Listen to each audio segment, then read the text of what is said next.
Lagos, one of Africa's fastest growing cities, has continued to set the pace in every developmental parameter.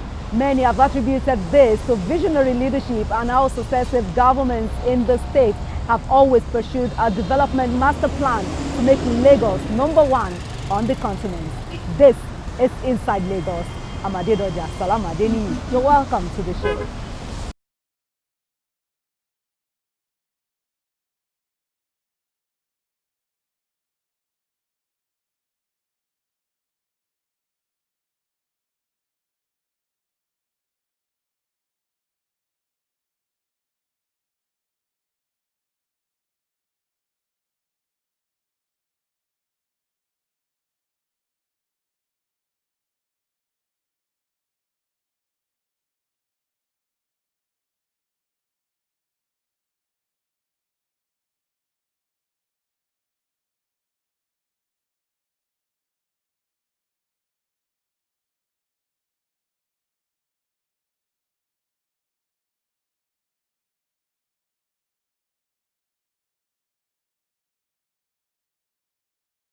Efforts by the administration of Babajide Sanwo-Olu to deliver quality learning to pupils across public schools in Lagos got a boost as the state government took delivery of 20,000 digital devices donated by a financial institution to aid e-learning. The devices were personally handed over to Governor Babajide Sanwo-Olu by the First Bank Chief Executive Officer, Dr. Adeshola Adedunton, at a ceremony held at the State House, Marina. With the gesture, Governor Sanwo-Olu said the state government has found a real development partner, noting that the intervention came at a time that the government was massively deploying technology to transform the conventional mode of teaching and learning.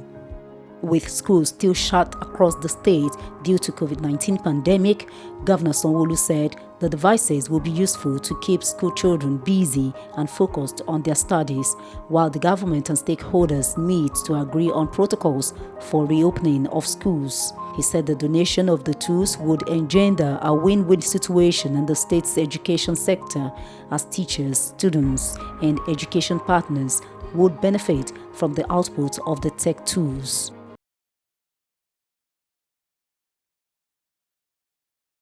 After 20 years of neglect, residents of Ogudu and Alapere in Lagos are beginning to see a glimpse of hope as the state government is now constructing a road that will connect the two communities. Have a listen. As Lagos makes efforts to move into a 21st century state, the Lagos state government has continued to construct new roads that will connect different parts of the state and decongest major highways. This was what Ogudu looked like before, with bushes everywhere, a swampy area impassable to commuters. For residents of Ogudu and those around, it's a new dawn for them after waiting for 20 years. With heavy equipment on site by FCC Construction, the once flooded and bushy area has now been cleared.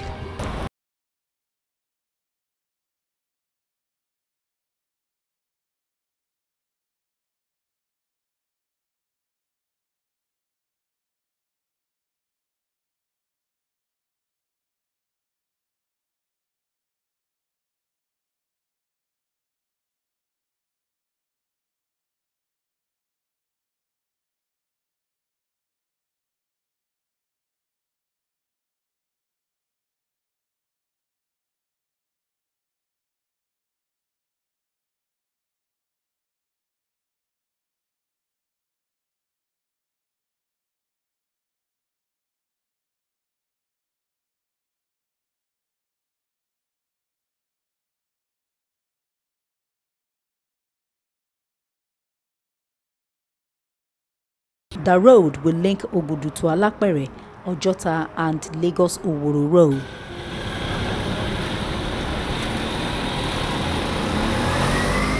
For many residents of this area, this is a sign of relief for them after many years of not having a good road. When it rains, you can't believe that you will see vehicles floating on water when it rains. It's not a joke. We've lost lives here. We've cried to the government. But I've always said that Sanwo-Olu is our man. We said that last year, and we thank God that He heard our cry. Before, we have to go and turn at Ogudu before we can go to Ojota. Then also the bottleneck at Ogudu will actually reduce because people moving from Ojota down to, we just connect the Third Mainland Bridge to exit through this road, so it's going to ease life very well. They also believe this will bring investment to the area. This brings a lot of business opportunity, opens up the area, and at the same time gives the government a good name. As that's why I say I hail their reasonableness. It's been there for years. We long expected it. Eventually, when this road is completed, it will solve a lot of problems. Firstly, the resident of this area will appreciate it in the sense that there is no single supermarket in this area. If we need to buy anything, we have to go around and turn at Ogudu. Considering the traffic on the main road, it has not been an easy thing. The engineer in charge of the project says it will take 9 months to complete the project. More good news is that no house will be affected during the construction of the road. You can link Alakwere and Ogudu Road. It's going to be a dual carriageway of 7.3 meters carriageway on both sides, for the left-hand side and the right-hand side. And there will be a walkway median with street lights, and then there is a bridge connecting it. There's also a canal in it. Actually, the project is to link Alakwere and Ogudu Road. Being that we are in the rainy season, the project is programmed to be completed in 9 months. That is starting from this month. We actually started this week 3 days ago, and we're looking at by 9 months' time the project will be completed and delivered.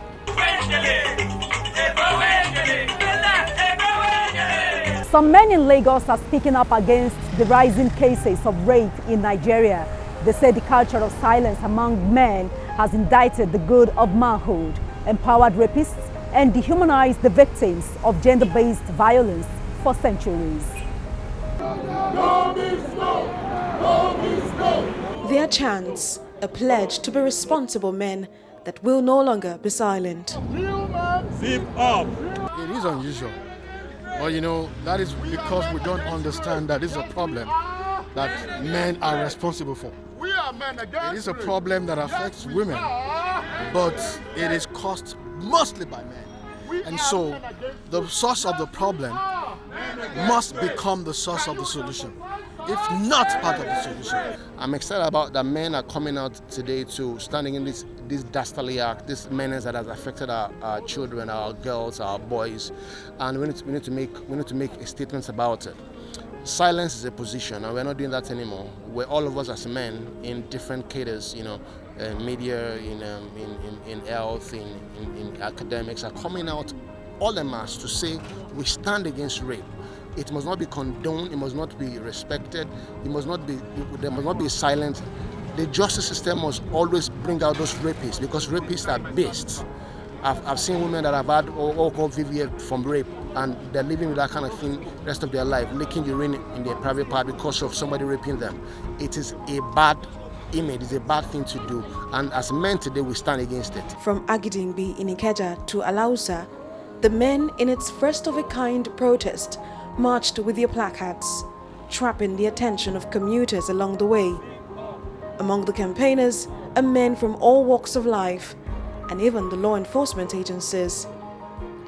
Their destination is the seat of power to meet with the wife of the Lagos State Governor. It's important that the society see men. We are correcting this narrative that we don't have men who will stand and speak up. Men who will be examples to correct the wrong that has been done in our generation, to take responsibility and to become mature. All it takes is one man to stand up and say, no means no, not on my watch. Never again will there be any woman who will suffer this disgrace, this disgraceful act. Never again will I stand by and watch this nonsense happen. Every man has the capacity to create a rape-free zone and ultimately end all forms of violence against women and girls. We can do it together. In response to their pledge, wife of the Lagos State Governor highlights the government's efforts aimed at ending the scourge of rape. This is very laudable. I enjoyed the speech that you gave, sir. I am very happy that we were able to do this. I hope this will not be the last time we're going to see men coming out like this. I pray by the grace of God, when we're going to repeat this event, we'll have over 20 million men standing behind us. We must collectively and openly condemn it. We must not allow rape to become a culture in Lagos or Nigeria or in any part of the world. These occurrences cannot be ignored, and as a matter of fact, an emergency requiring an all-hands-on-deck approach, especially as it can be fatal in some situations. As mentioned by the men, that it is an emergency. We should not take it for granted. As we treated COVID-19, where we opened emergency operation centers, I think this needs to draw that kind of emergency operation centers too. It is therefore most reassuring to welcome this all-men delegation rising up to be counted for a good cause by participating in this awareness campaign aimed at highlighting the importance of men to join the fight against sexual and gender-based violence. The Lagos State government has declared a zero tolerance on all forms of sexual and gender-based violence in the state. Since the assumption of the office of Mr. Governor a year ago, concerted efforts have been made to ramp up the capacity of various agencies to adequately combat the scourge and ensure that justice is met out to perpetrators and survivors get necessary care. Mr. Governor early this year received an award as champion for the He for She campaign. Mr. Governor and I participated fully as a frontliner in the End Rape campaign, a Ministry of Justice-led campaign aimed at creating awareness against sexual and domestic violence. For us in Lagos, we frown at all issues of violence, including violence against children. The state government upgraded 57 comprehensive primary health care centers in Lagos to provide sexual assault management equipment with sexual assault evidence kits, also known as rape kits, in the state. Once evidence is collected, samples are packaged and sent to Lagos State DNA Forensic Lab to help solve sexual offenses related cases scientifically. In 2019 alone, the state government secured over 90 convictions of sexual offenses, ranging from life imprisonment to 60 years and others. It is also worthy of mention that the Sex Offenders Register was established via executive order in Lagos.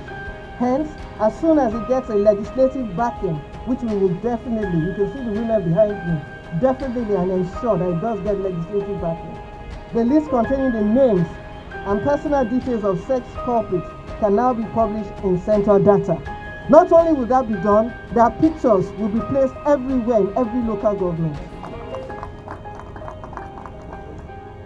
DSVLT, in partnership with the Nigeria Police, has upgraded additional 9 divisional police stations to family support units, where there is specialized officers to attend to all these incidences. These divisional police stations will be publicized so that people will know where to go to make their complaints.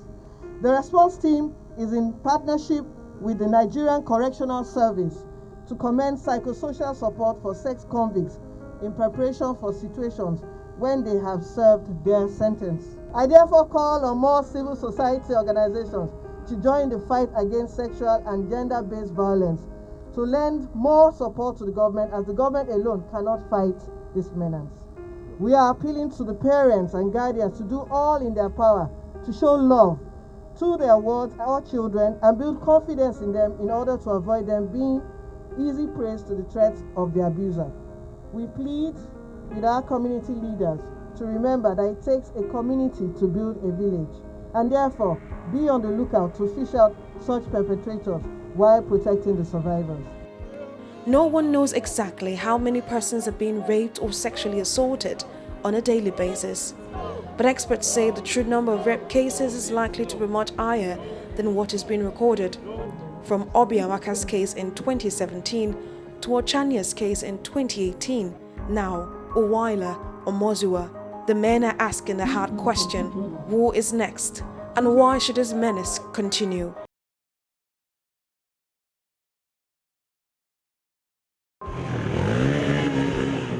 Oniru Palace Road was filled with banners and the security was watertight.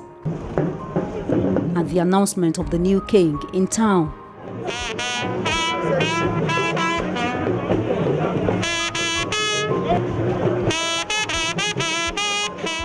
Inside the palace, the drummers had a fun-filled day.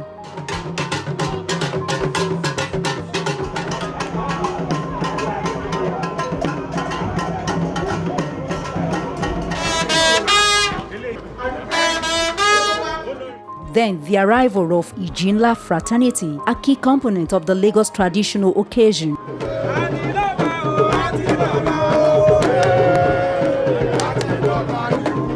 The Oba of Lagos, Rilwan Akiolu, charged the new king to move Oniru family forward. You should leave the Oniru Palace better than how you met it. Education closer to God, sound education. Governor Sanwo-Olu was excited. If you give Kabiyesi, he will take us through very detailed historic line. And I'm sure he has not found, you cannot find him wanting, and he has demonstrated that this morning again. Kabiyesi, I know how many papers, how many documents you have sent to me, historic documents that I can use to reign and to run my government. I want to thank you. I want to thank you for your leadership that you are providing to the Lagos State Council of Obas and Chiefs as its chairman. And I want to say that indeed, we are happy with your leadership and we pray God to continue to strengthen your life, your health, and all of our Obas that are here. This is the first traditional ruler he is installing. More so, he was his former commissioner for agriculture. We have no doubt that the quality of our new Oba will reflect almost immediately as a transformational leader. A lot of people also don't know that he's not just an agricultural expert, he's also a construction economist of international repute. The traditional institution will continue to be reckoned with well into the future. It will forever be our unshakable connection to our rich and proud heritage. On behalf of myself, the governor, the government, and the people of Lagos State, I heartily congratulate His Royal Majesty Oba Abdulwasiu Omogbolahan Lawal, the Abisogun II, the Oniru of Irulan, on your accession of the throne of your forefathers. It is my firm expectation that you will all rally round your new Oba and join hands with him for the growth and progress of Iruland and Lagos State in general. Given the pedigree of His Royal Majesty, I have no doubt that his reign will be a progressive one. Our traditional rulers are playing very strategic roles in contemporary society, not only as symbol and custodian of our tradition and culture, but also as a rallying point to all of our society, agents of stability and development. Only a few days ago, I inaugurated the State Community Policing Advisory Committee, in which His Royal Majesty Oba Rilwan Babatunde Akiolu, the Oba of Lagos, was also appointed as a co-chairman in what is yet another testament to the important role of our traditional rulers in governance and in the attainment of peace and security in our community and in our state. Your Royal Highness, I pledge the full support of the state government towards the realization of your vision for Iru Kingdom. It is heartwarming to see how the kingdom has grown in leaps and bounds in the last few decades, rising to become one of the economic nerve centers not only in Nigeria, but also in West Africa. Our administration will continue to accord this part of the state, like others, the attention it deserves in terms of infrastructural development, economic empowerment, human capital development, security and safety of life and property. Then the formal inauguration of the traditional ruler, the presentation of staff of office and instrument of appointment. On behalf of the people and government of Lagos State, I have the honor to present the staff of office, His Royal Majesty Oba Abdulwasiu Omogbolahan Lawal, the Abisogun II, the Oniru of Iruland. Thank you. Please, can I have a resounding Kabiyesi?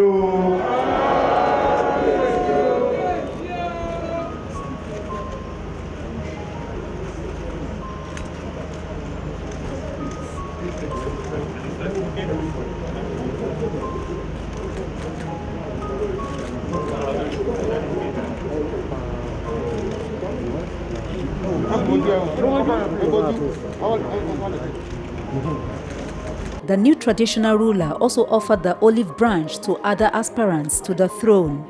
I'll be open to all, as well directed and advised by Oba Rilwan Akiolu, that the sons and daughters of Oniru, some of my brothers, especially Adeshegun Oniru and Prince Akim Ajasa, I want to extend my hand of fellowship to all of you. This is where we call home, and so shall it be, by the grace of Almighty Allah.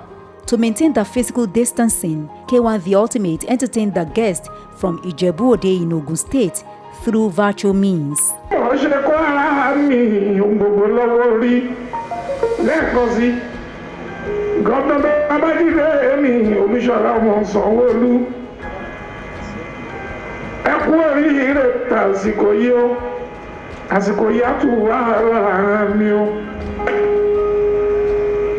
Kábíyèsí ọba rírí ìwà nù Babátúndé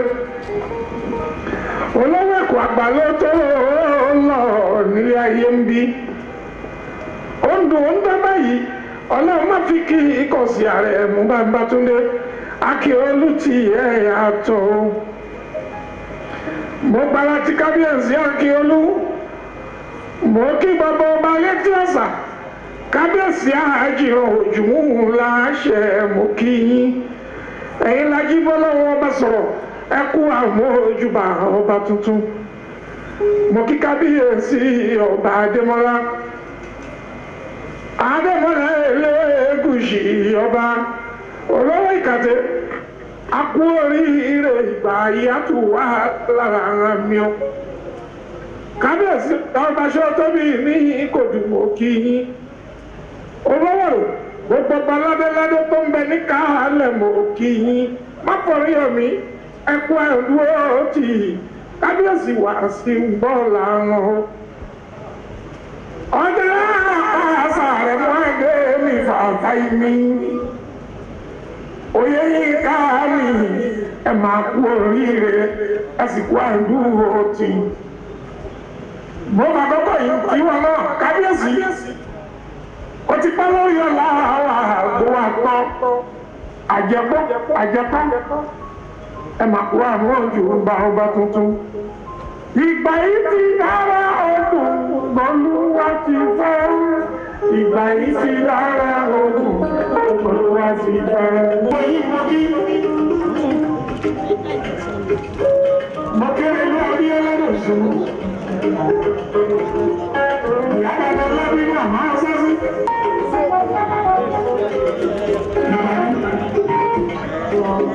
Ìbàlọ́bí ṣe gbogbo ẹ̀ tó ń bọ́ sí lójoojúmọ́. Ọlọ́run tó ń fún wọn ṣe wá ṣe ti yẹ náà ní ìlú.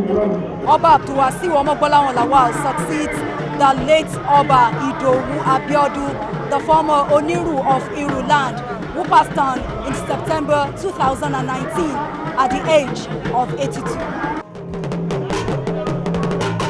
50-year-old Oba Omogbolawan Lawal is from the Ojora, Aromire and Abisogun branch of Oniru royal families of Lagos State. He is the 15th Oniru of Iruland in Lagos State.